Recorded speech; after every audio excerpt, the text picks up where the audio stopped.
Good morning, comrades. Welcome back to the channel. Hi guys, I'm Robert.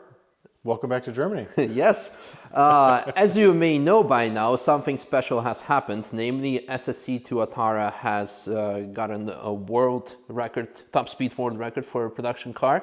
Yep. The question is, did it actually get it? Did it actually set a world record? Exactly. That's a really good question. So before that, do we want to do a recap, or should we just say people that they can check it? I think if you want to recap, go to Tim's video. We did a recap. Go to Videos from October, September, or October, November timeframe where we were back and forth.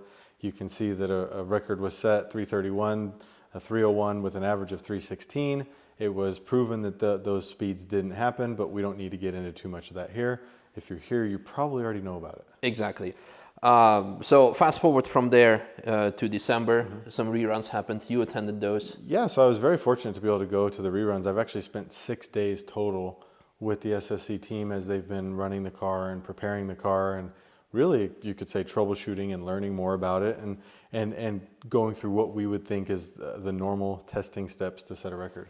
So I went in December. There's a video that you can see on my channel where I gave a nice maybe 30-minute description of how the 2 days went with the team and the struggles that they faced, and laid out their plan to go forward and everything like that. Yeah, and then we got the call to come back out in January and see the runs. And ultimately, on the 17th of January, so a little over 10 days ago, 10 days ago, they set the new world record, or did they?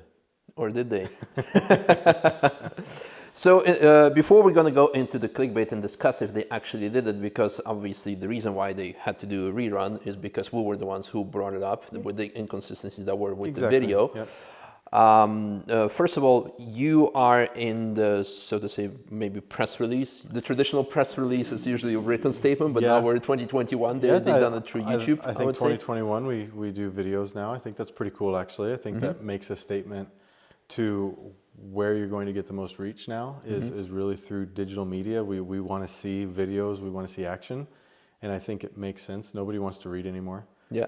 But yeah, so I actually made a video that was going to go on my channel, and Robert, can we poach that and use some of it for the press release? So yeah. So that one there. So you went from a Corvette tuner to real estate to being now independent analyst. Yes, I'm independent analyst. Yeah.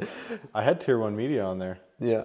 But I asked him to take it. I thought against it. So Tier 1 may be too much of a too much of a. You need like if you had then your dream is achieved, then how can you live without the dream? Exactly. So you need to still have something to work towards. And at that point, it would have just been self-proclaimed achievement, Tier 1 Media. And that would have been me saying it. I need an independent analyst to say it and put it in. Exactly. So we still have something to work towards.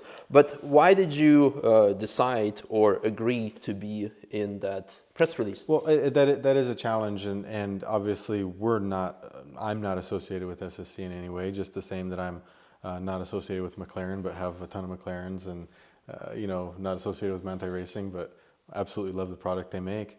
But even more so with SSC, we were on the other side of it.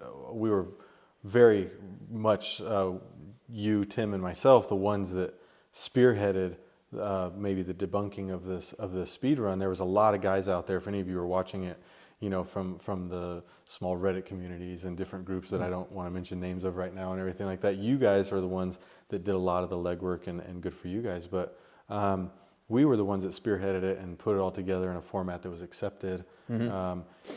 And with that comes a lot of responsibility, because if you have the ability to go and debunk something and actually potentially take business away from a company because of the facts that you brought to the table, you only owe that company, when they're turning around and trying to make it right, you only owe the same attention back. You can't just debunk and leave. Exactly. That's what a troll would do. That's what somebody that wants to create drama would do, and that's not what I'm after. That's not what Misha's after, and I can say that's not what Tim's after.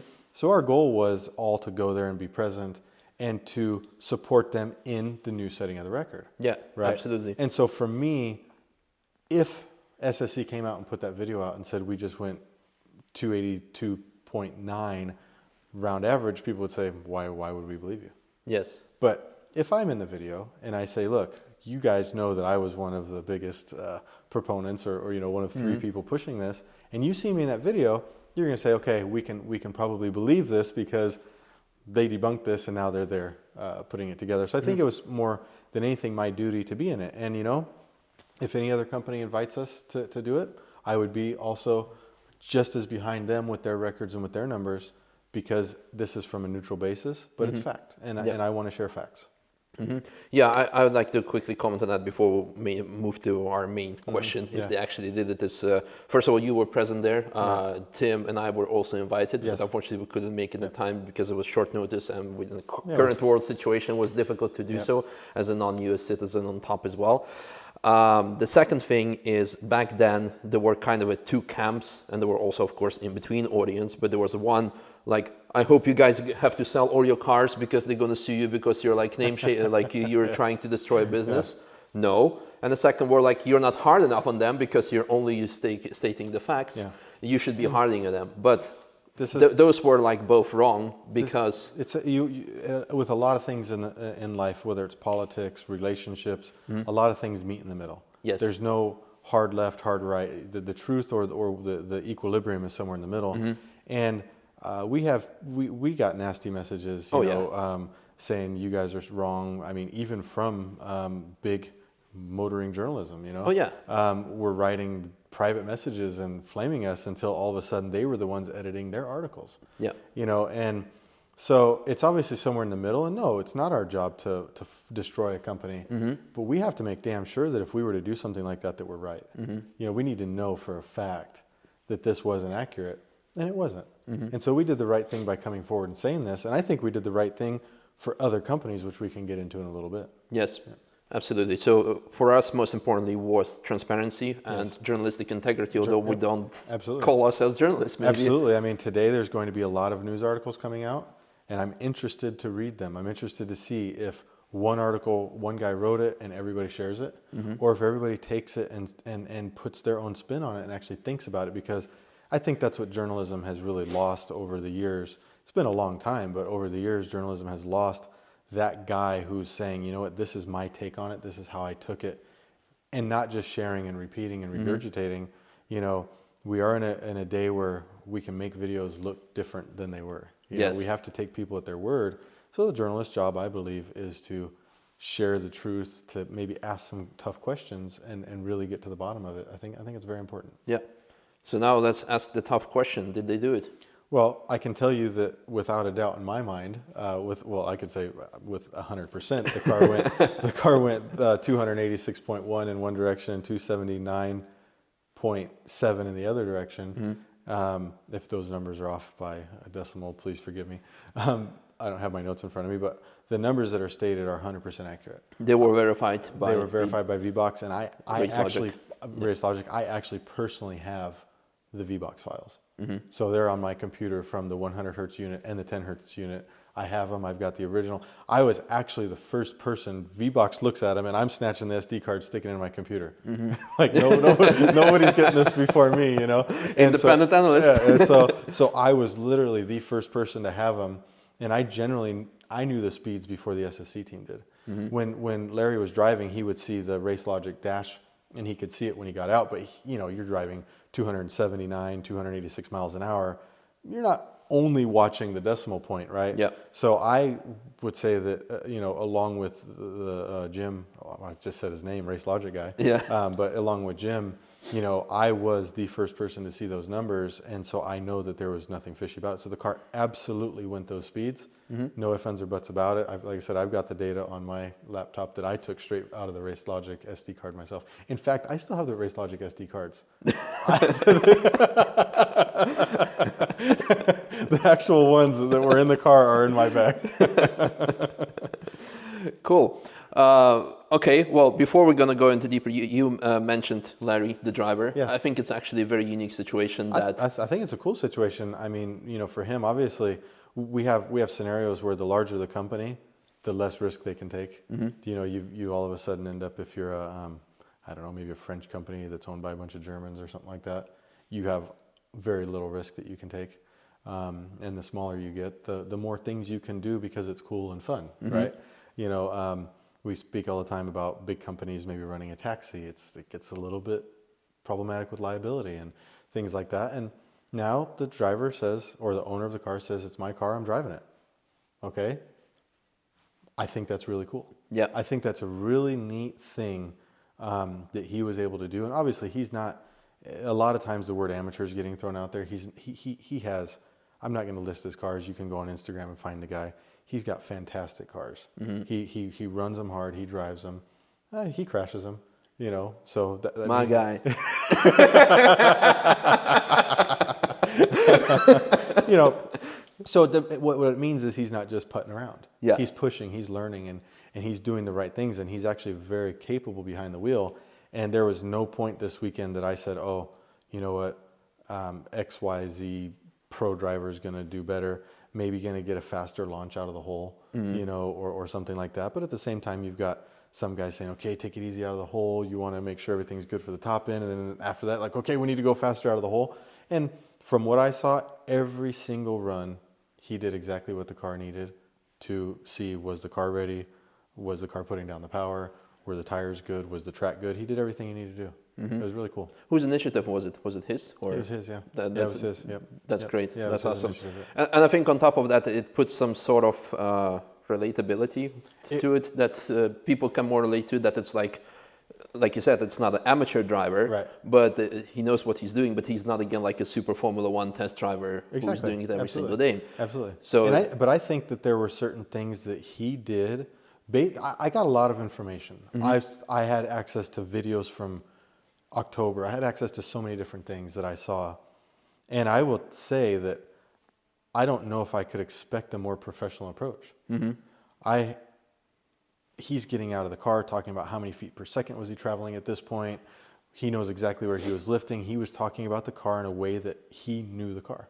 Yeah. Because it's his car. Because it's his car. Exactly. There's some sort of a personal, emotional attachment to it. And so at that point, he was driving the car. He wasn't just driving a car. He was driving that car, and he knew about it. And he was saying, my shifts are, I need faster shifts. I need, you know, just as an example, he was truly test driving the car, giving proper feedback, and making the car faster. Yeah. And from what I saw in October, that wasn't happening. So I can't discredit the driver in any way, shape, or form. Yeah. Could a drag racer go out and get a better launch off the line? You know, we were out there with Johnny Bowman Racing, or, you know, they have the Proving Grounds out there, or the name of their company is Johnny Bowman Proving Grounds, and they are the ones that coordinate cars to come on the runway. And maybe he could have got in and gone a mile an hour faster, maybe. And I say maybe because right now the limit was the car. It wasn't the driver. Yeah, it wasn't the driver. Cool. So and that's not saying anything negative towards the car or the driver. You know, you'll see in the videos that Larry's lifting at the 2.3 mile marker on the fastest run, 286. He was a long ways before that flag. If you guys find the original video, he's way before the flag when he's off the power already, and that wasn't necessarily because he did anything wrong. He was just driving the car. I know I'm going to see this number. I want the record. We're going to shut it down, and we're going to come back because we know that the way that thing went in 7th gear, the acceleration that it had. He said, give me that in 4th, 5th, and 6th. Yeah. It was, you could see like boost by gear. A lot of cars do this. And the car was so hooked up in 4th, 5th, and 6th, they said, we can put full power at those points. And if they change their map to go full power in those gears, the car is going to go over 300 even in 2.3 miles. And even with Larry driving. I say even. It's not the problem. He's not the issue. Exactly, he's not the issue, and I think on top, I think it adds so much more to the story. Not only relatability, it makes it more. For me, I would like to compare it to whenever, again, if we switch back to the Nürburgring, when the lap records happen here, and you have professional drivers. But sometimes, for example, Mercedes AMG, they decide to put their engineers out there who've been developing the car, and somehow, you know, it's kind of more fun to see. It's cool to see. And that's why also, for example, Sport Auto is being appreciated so much, because when they go out and do a fast lap time, it's also more like cool. It's more relatable to us normal people. And I will say that it does show, I hate to say it, guys, and anybody who's driving cars in a straight line for just top speed, it does go to show that road racing, Nürburgring, road tracks, takes a little bit more than straight line. Yeah. Obviously, drag racing is a huge art, getting the car to hook up and launch, but roll racing, you know, you're relying on the car. Obviously, you need to be very attentive. You need to know how it's working, but there's very few owners that are going to set a world record on the Nürburgring. Oh yeah, absolutely. AMG's not going to give the car to one of their owners, and they're not going to go 639. All the comments going to be like, but Nico Rosberg could do it with the AMG one. He might. Right. But before we're going to get carried away, let's go to the main, or like one of the hot topics. Yeah.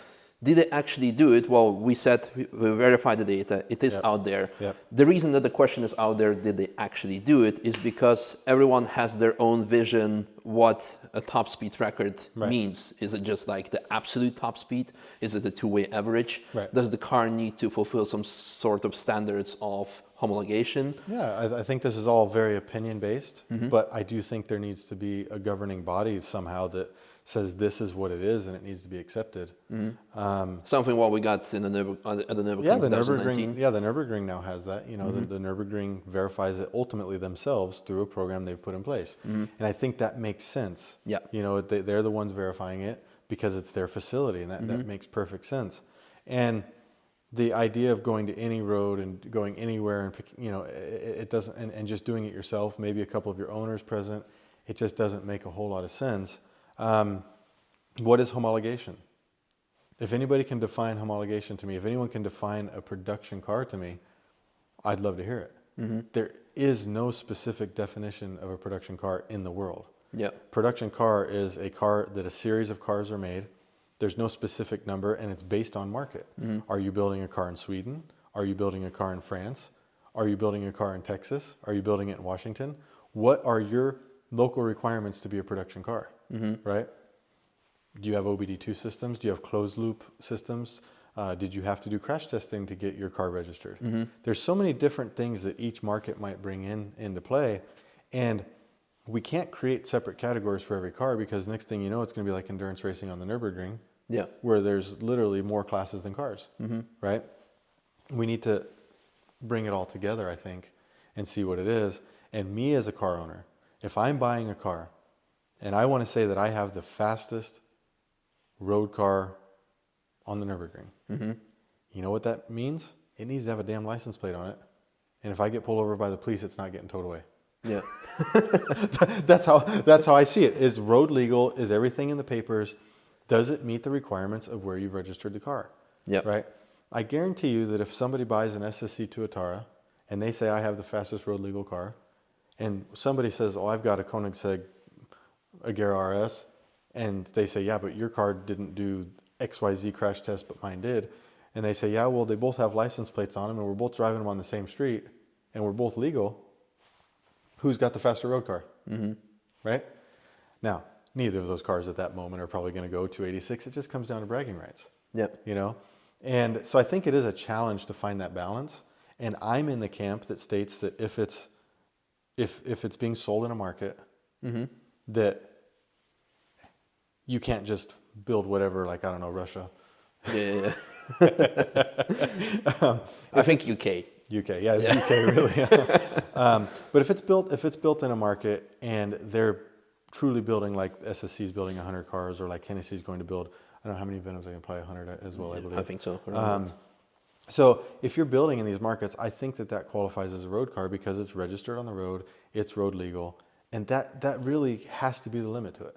Because when we go back through the history of this whole top speed runs and top speed records, they weren't all homologated. You know, even what's homologated? You know what I mean? Yeah. Worldwide homologation means you can register any market in the world. You have a quote, I think, from SSC that was that the car is being. Do you have that on your phone? Yeah. The car is being built with OBD2 sensors, 50 state legal, and it can be sold and registered in any market in the world. Yeah, I mean. So along these lines, even the SSC Tuatara, they're claiming, we're waiting on more information for it, obviously, right? They're claiming that they can register that car anywhere in the world. The SSC Tuatara is manufactured with OBD2 systems and all safety features so that it can be registered in 50 states. Provisions have been put in place so that the customers worldwide will be able to register the car in their home country. more info and videos on this process will be released in the near future. So to me, as a car owner, if I'm buying that car and I want to have the fastest road car, You have the fastest. I have the fastest road car.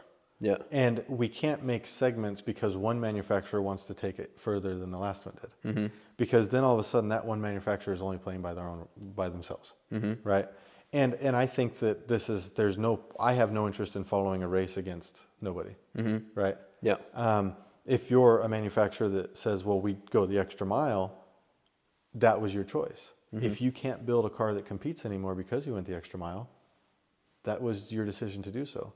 That was your decision to maybe broaden your market, to build more cars so that you can actually, a lot of people I think will keep the number of cars limited so they don't have to follow these rules. You're looking to grow your company and you're looking to do more, and good for you for doing that. But along with growth, just like I was talking about who's allowed to let an owner drive, comes restrictions. And that is a challenge. But what's interesting about this is that when I see a 286 number right now, obviously when we're talking homologation, we refer to Koenigsegg. Yeah. I don't think it's really a big secret. But when we talk about this, if they are very proud of their homologation process and their crash testing and all these different things that they do, what's cool about it is that 286, I believe, for the Jesko is still an achievable number. Very much so.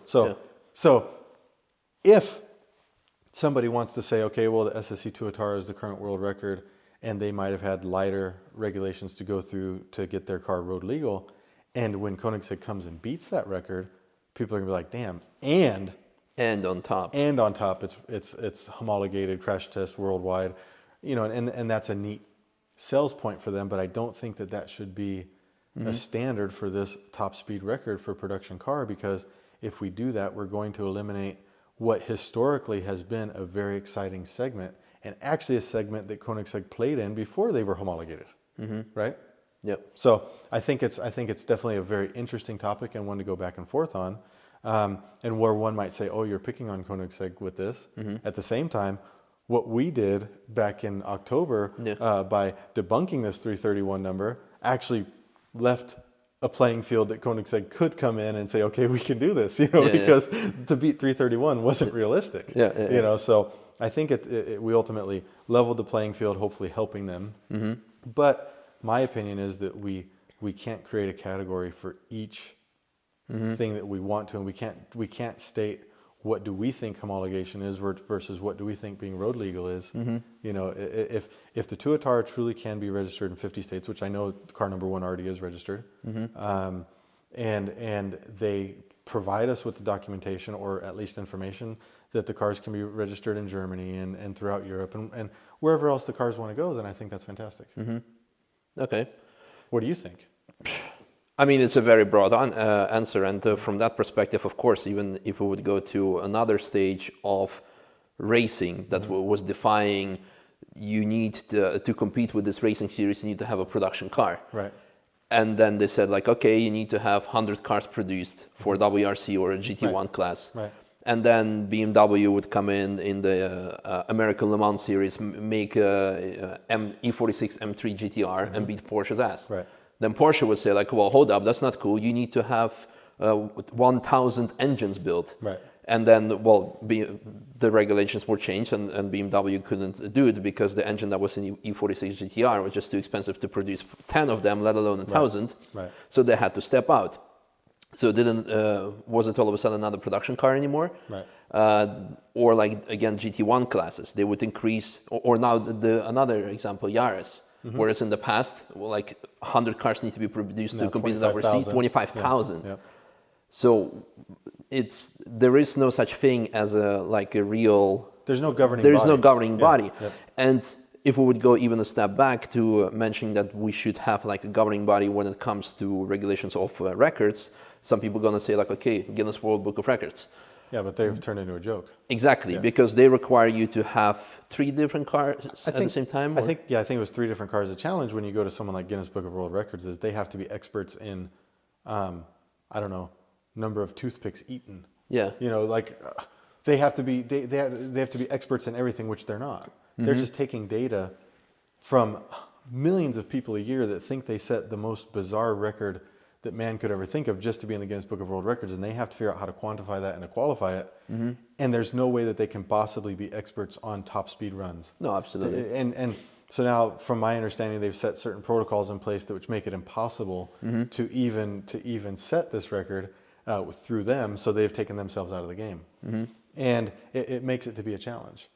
So like I said, maybe there needs to be a governing body put in place that comes down with a clear set of rules.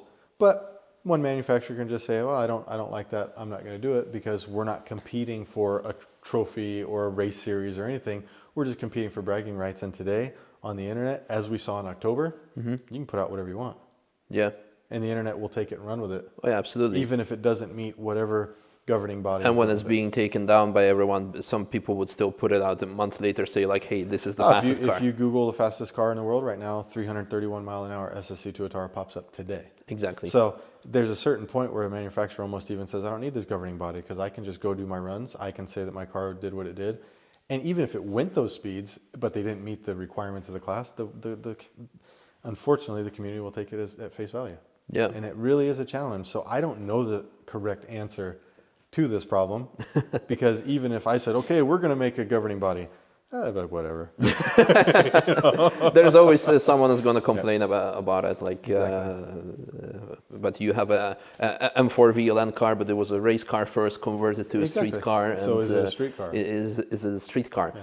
Now, okay, this was a topic of homologation. Then we have the second topic of Bugatti Chiron pour Sport, which is 304 miles per hour one way, but it didn't go the two-way. It doesn't have the two-way average. Right.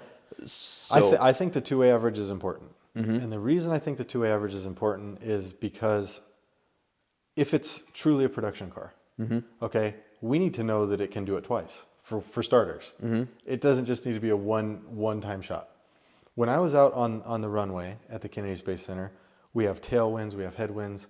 We can't have a 20 mile an hour tailwind and have a team cherry picking a tailwind. That's not good. If you get lucky, you're going to do a tailwind drive, and then the wind's going to change on your next one, and you're going to have either no wind or another tailwind. I've seen it happen. Wind always changes direction at different points in the day. But let's say that you had to turn your motor up so high that you grenaded it just to get to 300 miles an hour. You need to back it up, and that's something that I truly think is important. I think you need to be able to back it up. The Kennedy Space Center runway is really cool. I was talking to Johnny about it, and they were saying that when it was built, it was X number of billions to build, and it's within a quarter inch of perfectly level from end to end on a 3.5 mile runway. wow. Quarter inch. Okay? That's how accurate it is to perfectly level. So that takes away the issue like in Nevada where one's uphill, one's downhill. But you do still have the wind, headwinds, tailwinds, et cetera, to deal with. And I think that if you're building a production car, it needs to be able to do it more than once. I don't want to buy a 720S and know that I can go 220 miles an hour in it, but only once. I don't want my motor to be maxed out and popping at 220 and then, okay, I guess I'll go get a new motor and I'll do it again. No, I want to know that if I'm buying a production car, that it's going to go multiple times. There's been another thing that was quite interesting about this was one car, I think it was Bugatti, set a world record, and then it was eventually taken back because they put a speed limiter on the car when they sold it to customers. And so they said, okay, well, we're not giving you the speed record anymore because you have a speed limiter on the car. And I don't agree with that. I know this might sound weird coming from me who hates speed limiters, but if I build a 300 mile an hour car, I might put a 260 mile an hour speed limiter or 250 mile an hour speed limiter because the last thing I need is someone going on the Autobahn hitting 320 and having to come up to a turn. Right? So maybe you put a speed limiter on it and you tell your customer there's a speed limiter on your car. If you're going to go to a sanctioned event, we'll come join you, just like Ferrari does with the FXXK or whatever it is and all these different things. And at that point, we'll take your speed limiter off and we'll work with you and you can run that fast. I can understand that. There's certain things that people don't need to do on the public road. Oh yeah, absolutely. So I don't agree with taking a record away. Yeah. Because they put a speed limiter on the production car. I also likewise feel that, we need to have a two-way average because we need to know that the car can repeat it, that they just didn't give everything it had, blew all the oil out of the engine and set a record and said, okay, pack it up, put it in the truck before anyone sees the oil coming out of the bottom. You know? Should we run the Nürburgring records in reverse as well then? I think the Nürburgring record's hard enough Yeah. to know that that if it makes it the whole way around the track, Yeah. it's probably doing pretty good. Yeah, You know? yeah. But that is an interesting topic about the Nürburgring record. A lot of people will say, "Oh, you've got this GT2 RSMR back here," and I think we posted a video. I can't remember the lap time. It was maybe mid 640s or something on a track day, and they comment on comparing it to the lap record. And you say, guys, you have to realize that on a lap record, they start with a perfect set of tires and finish with a set of tires that they probably couldn't even drive it home on. Yeah. Done in one lap. And there are different standards like that. And I'm okay with the Nürburgring lap record being one set of tires done, Yeah. So there's different things that we accept in lap records and there's certain things that we don't. I think we have to find what's reasonable and what's replicable and go with that. Yeah. Well, I think that's like a very long discussion, long Very answer. long discussion, I think we should not to try to go even deeper than we already have. I think to finalize this, do you think that the car will go faster, and do you think will it hit 331? Well, I can say with all confidence it won't hit 331. Mm-hmm. I'm certain that it will go over 300. Mm-hmm. There's no doubt in my mind that it's capable of going over 300. The way that it was pulling on the top end, I have the V-Box files, so I see the GPS and also more importantly the G-forces, acceleration G-forces that it was pulling in seventh gear. If it gets that power even in sixth and seventh gear, it'll be over 300, without a doubt. So you just need to have a proper venue. No, even there. Even there. Yeah, it'll go over 300 there, without a doubt. Yeah. If you see that they used the runoff road. I think they transitioned from the runoff road onto the asphalt runway. So it goes runoff road, asphalt runway, and then concrete. And it transitioned probably around 55 miles an hour. Mm-hmm. They could push the car back almost double what they did down the runoff road. And I think they could hit the transition at 100 miles an hour. And that would already help with those, giving more room at the top.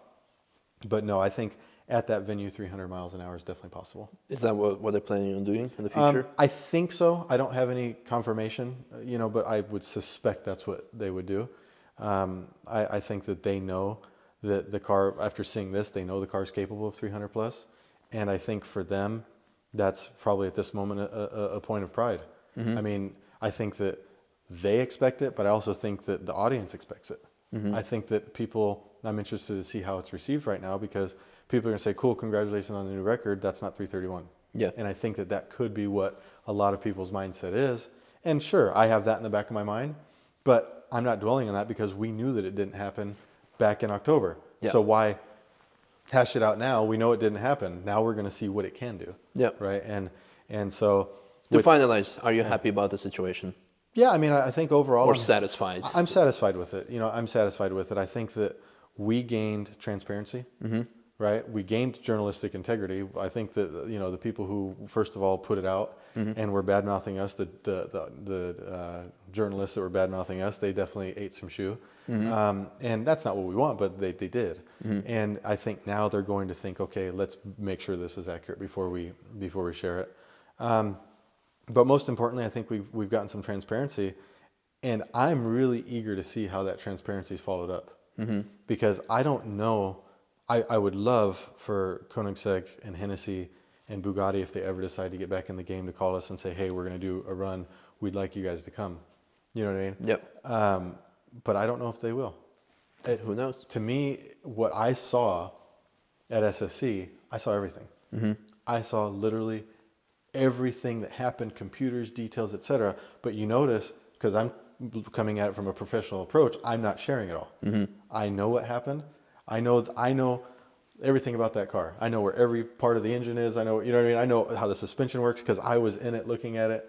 And did you buy one? No. But I'm not sharing that because I'm looking at it from a professional aspect of verifying this, making sure that it's accurate. And I really do hope that we get that from these other companies, because I think it makes the record more special. Yeah. I think seeing that, I would rather have this record if I was SSC now, after me being able to share what happened in December, and then I'm going to get to talk more about what happened the last couple weeks.